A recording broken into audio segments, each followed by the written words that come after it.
Haiti, they have a saying, I think it's something like, la constitution c'est papier, la bayonet c'est fer, which is to say a constitution is paper, a bayonet is steel, which is if you have written laws and regulations but they cannot be enforced, then people will break the laws. And when you're, right, and when you're looking at telemedicine or anything that's going trans-border, you have situations where you can't enforce the laws when there's negligence.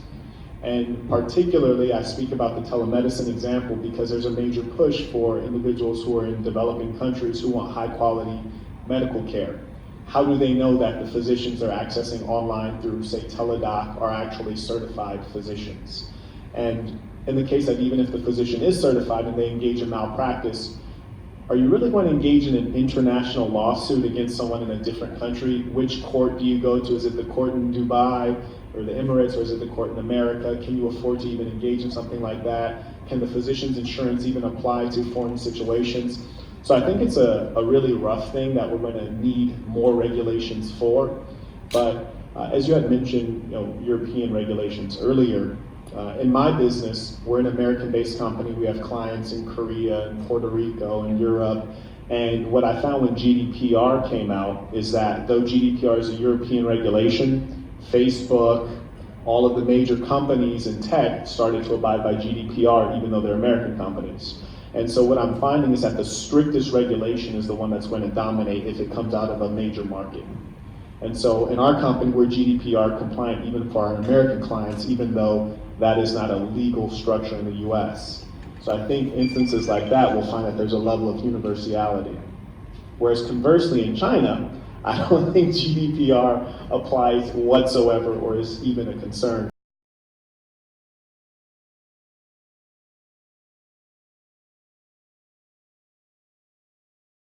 That makes me think of one paradox. In the era of blockchain, when you look at cryptocurrency, and the idea is that we want to be anonymous. We want to be able to make purchases without people knowing who you are. It seems as though the drive in the future will be to have a universal system to authenticate and know exactly who you are so we can assign you responsibility, financial and legal responsibility, because perhaps there'll have to be some body that is international that can hold individuals accountable for their actions the world over. So it sounds like, one, we should get a law degree because that's going to be profitable, right? That's going to be profitable in the future.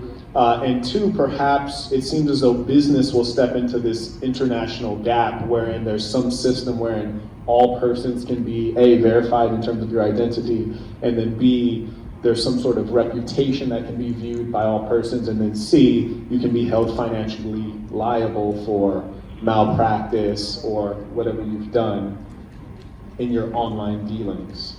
So I don't think government's going to do it. I think for the most part, government even has trouble doing the job of government. In terms of being able to authenticate persons, I think that'll be a business that ends up doing that.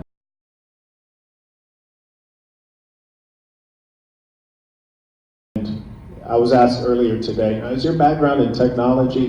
My background is actually in political science. You can't get a job in that, so please don't ever study that. But here it's minorly useful. So I think that there are two different paradigms that are evolving in the United States versus China. You kind of mentioned the technology reaching a plateau. I think the model will be more asymptotic. If you can translate asymptotic, that's amazing. In the case of the United States, it has been said that it's a plutocracy, which is a government run by the wealthy, which is to say that business is actually above government in the United States as a capitalist entity.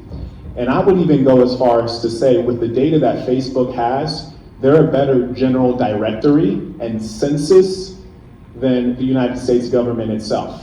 The Chinese situation is that you don't really have business without government.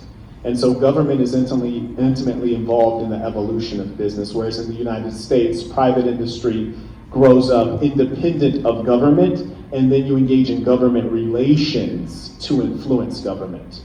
And so I'd say, being that they're growing up separately, in the Western case, you have a situation wherein these businesses will engage in monopoly. And at the point in which these monopolies occur, the government will be largely witless in being able to break them up. Here's why. In the American election, you have on the Democratic side, Elizabeth Warren, who says we should break up Amazon. I would bet my life and everyone else's life in here that Americans would rather get next day deliveries than break up Amazon. I bet my life that Americans would choose Amazon's efficiency over having a president